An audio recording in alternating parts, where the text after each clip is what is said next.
नमस्कार, राम राम कमागणी साथियों। कैसे हैं आप सब लोग? आई थिंक रिलैक्स कर रहे होंगे। तो दोस्तों, जो कल हमारा थर्ड ग्रेड का एसएसटी का जो पेपर हुआ था, उसका हिस्ट्री एंड कल्चर का जो सॉल्यूशन है वो मैं आप लोगों के लिए लेके आया हूं। दोस्तों, अभी मैंने जियोग्राफी और पॉलिटिकल साइंस का करवा दिया है, उसका लिंक मैं डिस्क्रिप्शन में डाल दूंगा। सॉरी। चलते हैं दोस्तों, ज़्यादा आपका टाइम वेस्ट नहीं करूँगा मैं। पहला क्वेश्चन है दोस्तों, संत चरणदास जी की समाधि कहाँ पर स्थित है? संत चरणदास जी की समाधि आपके दिल्ली में स्थित है। दोस्तों अपने क्वेश्चन साथ साथ में मिलाते रहिएगा और टिक करते रहिएगा। दोस्तों ज़्यादा टाइम वेस्ट नहीं करेंगे, फटाफट सिर्फ उनका पॉइंट टू पॉइंट हम बात करेंगे। दोस्तों, राजस्थानी लोक में पहेली ने काई किया है? तो पहेली ने दोस्तों आप सभी को पता है कि पहेली को आड़ी भी कहते हैं। राजस्थानी में पहेली को आड़ी कहते हैं। ठीक है, अगर कभी बूढ़े बड़ेरों के पास बैठे होंगे तो उन्होंने बोला होगा कि आड़ी गा तो वगैरह। ठीक है, वे कौन सा कवि हैं जकारी भक्ति और चमत्कार की वजह से लोग माने परमेश्वर के समान बताने लागे? हाँ, तो दोस्तों वो सैया जी झूला आपके जो थे उनको लोग परमेश्वर के समान बताने लग गए थे, ईश्वर के समान। दोस्तों अगला दोस्तों, चंदन वाला रास कावेरी दीठ सू किण भांत्रो काव्य हैं? तो वो आपके खंड काव्य है। दोस्तों कौन सा? खंड काव्य है। ठीक है, विजय शाही क्या है? तो विजय शाही एक पगड़ी का प्रकार है। वेरी सिंपल आंसर, सीधा पॉइंट टू पॉइंट बात था। राजस्थान की भक्त कवियत्री, दोस्तों भक्त कवियत्री जो आपके गौरी बाई थी, उनका पूछा है उन्होंने कि गौरी बाई जो है उनका जन्म कहाँ हुआ था? तो सबको पता होगा कि गौरी बाई जो है आपके डूंगरपुर में था। तो दोस्तों आपके जैसे लेवल 1 वाले क्वेश्चन के अंदर भी पूछा था कि मीराबाई का जन्म कहाँ हुआ था, तो ऐसे क्वेश्चंस भी आते हैं बीच बीच में, तो इनको भी आपको फैक्ट याद रखने हैं कि कहाँ पे हुआ है। चौहान शासकों की प्रारंभिक राजधानी कौन सी थी? तो चौहान शासकों की प्रारंभिक राजधानी दोस्तों अहित छत्रपुर, वर्तमान में जिसे नागौर भी बोलते हैं। ठीक ठीक है, चलें आगे क्वेश्चन पे। मेवाड़ की चित्रकला शैली का सबसे प्राचीनतम चित्रित ग्रंथ कौन सा है? तो दोस्तों वो आपके है श्रावक प्रतिक्रमण सूत्र चूर्णी। कौन सा? श्रावक प्रतिक्रमण सूत्र चूर्णी। दोस्तों ठीक है, चलिए आगे बढ़ते हैं। दोस्तों 18वीं सदी में मेवाड़ में एकलिंगजी मंदिर का निर्माण किसने करवाया था? तो ये क्वेश्चन ही दोस्तों इसने गलत दिया है मेरे हिसाब से, जहाँ मुझे लगता है, क्योंकि जो आपके नीचे आंसर में दिए हैं दोस्तों, इनमें से कोई सा भी जो व्यक्ति है, महाराजा जो है, वो 18वीं सदी में तो था ही नहीं। मेरे हिसाब से यहाँ पे 18वीं सदी ना होकर के 8वीं सदी होना चाहिए। 8वीं सदी में दोस्तों एकलिंग जी मंदिर का निर्माण जो बप्पा रावल जी ने करवाया था। किसने? बप्पा रावल जी ने। दोस्तों है ना। बाकी दोस्तों आपके महाराणा रायमल भी 15वीं शताब्दी में थे। महाराणा कुंभा जो थे वो भी लगभग 1433 के आसपास 15वीं शताब्दी में थे। महाराणा मोकल उनसे भी पहले थे। तो 18वीं सदी में तो इनमें से कोई था ही नहीं। तो ये विवाद वाला क्वेश्चन है दोस्तों। 18वीं की जगह 8वीं होता तो ये बप्पा रावल होता। सपेरो का कौन सा लोकवाद्य प्रसिद्ध है? तो सपेरे दोस्तों पूंगी बजाते हैं।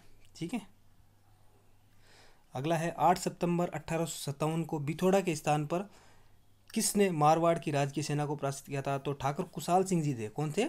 ठाकुर कुशाल सिंह जी ने बिथोड़ा के युद्ध के अंदर मारवाड़ की सेना और हीथकोट उसके अंदर अंग्रेज अधिकारी था, इन दोनों की सेना को परास्त किया था। और इसके अंदर ओनार सिंह पंवार जो है आपके मारे जाते हैं। 1857 की क्रांति का जो वीडियो था मैंने उसमें क्लियरली ये पूरा डिटेल में बता दिया था।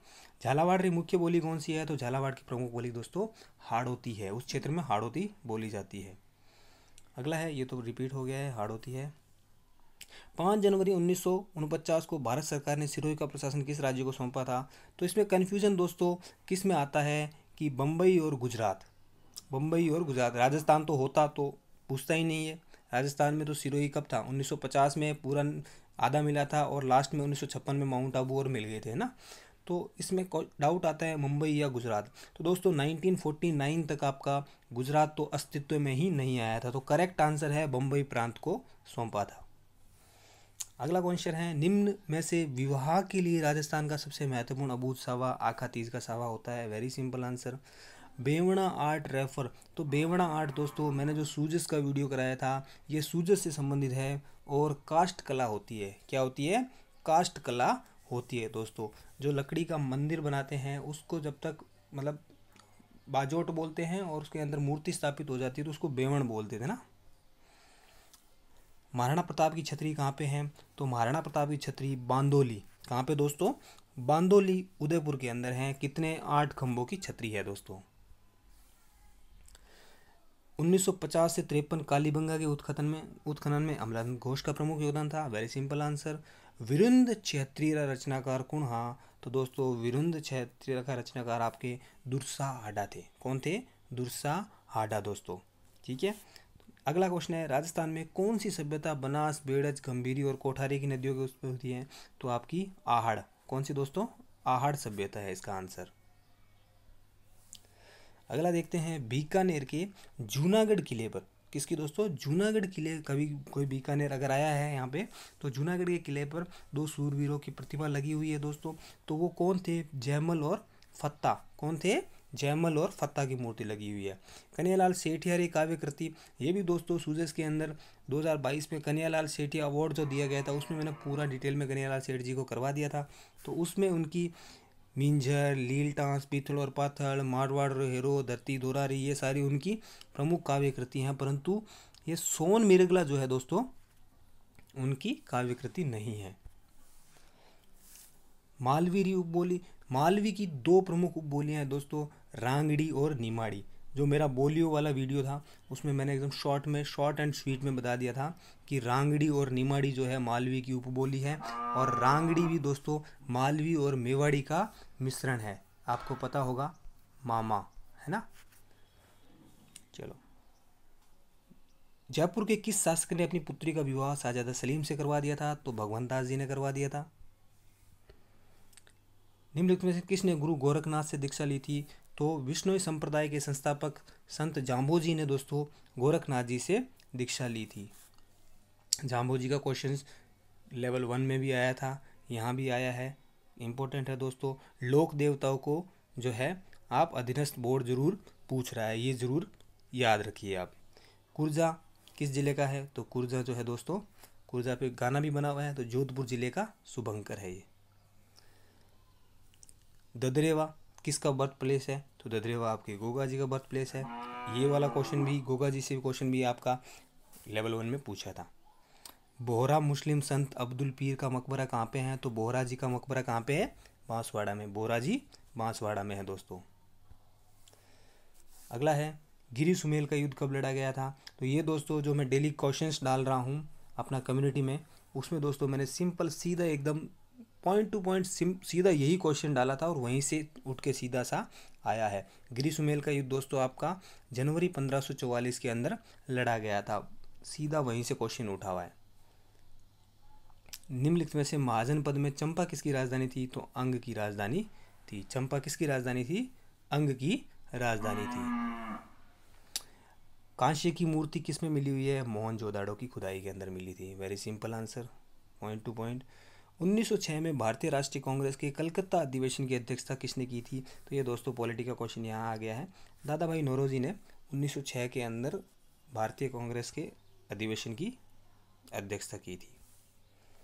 अकबर का जन्म कहाँ पे हुआ था? अमरकोट के अंदर हुआ था। कहाँ पे? अमरकोट में 1542 के अंदर हुआ था दोस्तों। अगला है कि इनको सुमेलित कीजिए। तो ऋग्वेद ऐत्रेय ब्राह्मण से था, सामवेद पंचविश ब्राह्मण से था, यजुर्वेद सतपय ब्राह्मण से था और अथर्ववेद जो था गोपत ब्राह्मण से था। तो इसका हमें क्या मिलान करना था? एग्जामिनर ने खुद मिलान करके ही दिया था। 1876 में सुरेंद्रनाथ बनर्जी ने किस संस्था की स्थापना की थी? तो द इंडियन एसोसिएशन की स्थापना सुरेंद्रनाथ बनर्जी ने 1876 में की थी।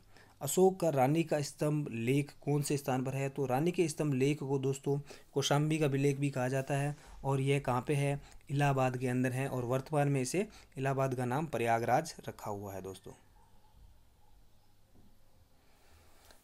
अशोक का शाहबाजगढ़ी और मानसेरा से प्राप्त अभिलेख कौन सी लिपि में है? तो खरोष्टी लिपि में है। कौन सी लिपि में है? खरोष्टी लिपि में है दोस्तों। एओ ह्यूम कौन थे? एओ ह्यूम ने 1885 के अंदर आपकी इंडियन नेशनल कांग्रेस की स्थापना की थी और वो क्या थे? आपके सेवानिवृत्त भारतीय सिविल सेवक थे। ठीक है, रिटायर्ड आईसीएस ऑफिसर थे, इंडियन सिविल सर्विसेज के ऑफिसर थे उस टाइम। अढ़ाई दिन का झोंपड़ा वेरी सिंपल अजमेर में है दोस्तों। 1191 ईस्वी एडी के अंदर जो तराइन का युद्ध हुआ था, तराइन के 2 युद्ध हुए थे, प्रथम और द्वितीय। इसमें प्रथम पृथ्वीराज चौहान जीतते हैं और दूसरे में मोहम्मद गोरी जो जीतते हैं दोस्तों। अगला है कि भारत में ईस्ट इंडिया कंपनी का प्राथमिक उद्देश्य क्या था। उसका जो प्राथमिक उद्देश्य दोस्तों वो था आपका क्या था, वो समुद्र व्यापार से लाभ क्या था, उद्योगों का विकास करना उसका प्रारंभिक उद्देश्य था दोस्तों। उद्योगों का विकास करना उसका प्रारंभिक उद्देश्य नहीं था, ये नहीं था दोस्तों, ठीक है। यातायात प्रणाली को विकसित करना उसका कोई उद्देश्य नहीं था, और भारतीय कृषि को नष्ट करना भी उसका प्रारंभिक उद्देश्य नहीं था। तो उद्योगों का विकास करना उसका प्रारंभिक उद्देश्य था। अगला दोस्तों कि शब्दावली खोज तालिका का मिलान कीजिए। वेरी सिंपल, ये क्वेश्चन मैंने यहाँ पे हिस्ट्री आर्ट एंड कल्चर में डाला है, परंतु ये भूगोल का भी क्वेश्चन है, हिस्ट्री का भी क्वेश्चन है, पॉलिटी का भी क्वेश्चन है, ठीक है। तो राष्ट्रीय एकता दोस्तों, राष्ट्रीय एकता हिस्ट्री में भी बात होती है इसकी, भूगोल में भी बात होती है, जब क्षेत्रीय एकता की बात होती है, नागरिक शास्त्र में भी इसकी बात होती है, तो ये सब में आएगा दोस्तों। जब बात करते हैं कि जो आपका औद्योगिक क्रांति है, औद्योगिक क्रांति दोस्तों किसके अंदर रहेगा, औद्योगिक क्रांति आपका औद्योगिक संविधान की बात कर लीजिए, आप संविधान को पकड़िए, संविधान आपका आएगा नागरिक शास्त्र के अंदर, ठीक है दोस्तों। संविधान किसके अंदर आएगा, संविधान नागरिक शास्त्र के अंदर आएगा। तो करेक्ट आंसर रहेगा आपका डी, डी जो है वो करेक्ट आंसर रहेगा। इसमें मैं टिक नहीं कर पा रहा हूँ, डी करेक्ट आंसर रहेगा। राष्ट्रीय एकता आपकी भूगोल में भी बात होती है, इतिहास में भी बात होती है, नागरिक शास्त्र में भी बात होती है दोस्तों। औद्योगिक क्रांति की बात करें तो इतिहास के अंदर आएगी, औद्योगिक क्रांति इतिहास में रहती है दोस्तों, ठीक है। और औद्योगिक विकास की बात करें तो भूगोल और अर्थशास्त्र में इसका मिलेगा आपको, ठीक है। चलिए, तो ये थे दोस्तों मेरी तरफ से आपके हिस्ट्री आर्ट एंड कल्चर के क्वेश्चंस। दोस्तों अगर कंटेंट पसंद आ रहा है तो अपना एक चैनल है, वीडियो को लाइक और शेयर करना ना भूलें, और चैनल को सब्सक्राइब जरूर करें। और दोस्तों जिनका पेपर बाय डिफ़ॉल्ट अगर कुछ आपको लगता है कि आपका पेपर अच्छा नहीं हुआ, तो अपनी तैयारी अगर अच्छा हुआ भी है तब भी दोस्तों यहाँ पे नहीं रुकना है, अपनी तैयारी कंटिन्यू कीजिए और टारगेट फॉर ग्रेटर हाइट्स दोस्तों। ऑल द बेस्ट एंड मिलते हैं अगले एग्ज़ाम सॉल्यूशन के साथ।